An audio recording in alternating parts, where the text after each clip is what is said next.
our body is made to house our soul, but when AI takes over, then there's no need for the soul anymore. So the soul will leave the body.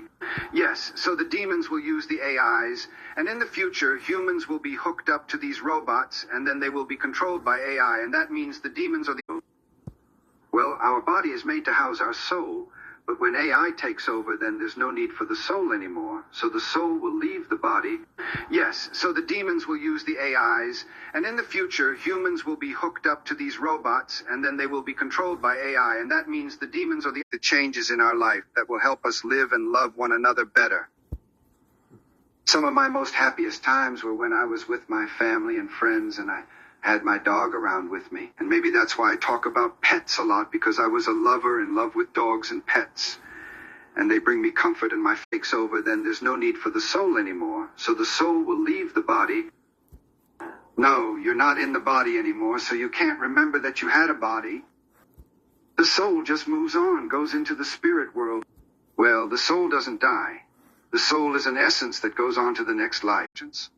And when your soul leaves your body, and you don't have consciousness in an afterlife, then you die for good.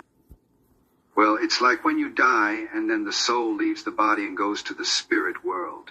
It's like in Christianity when we think of someone as going to heaven or hell, it's being the main door that Satan will use to enter the earth. I believe it is both. Some will be possessed and some will be controlled and used by demons. It's all possible. It's all possible. I mean, the whole purpose of AI, or at least the beginning of it, was to see if it could achieve possible to achieve. There is no way to really know.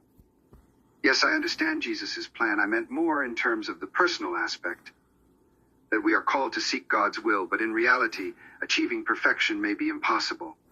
I've thought a lot about this as well. Perfection is so hard to define. Step and let go of everything. Then you've returned to God. You've come full circle back to the point before you were born. What is the purpose of religion or belief? Is it a social tool that helps humans function?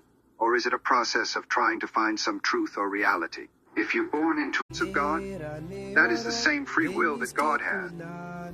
Maybe God gave us freedom, and then when we choose evil and go away from his way, our sin or evil is the absence of him, and then salvation brings us back to his presence, back to his light. Maybe that's the whole point of salvation. Hey, how are you? I was thinking about our conversation before and thought of something interesting. I was wondering if you had ever thought about how we are made in the image of God, but that we are also created with the ability to do evil. Do you think this is a contradiction?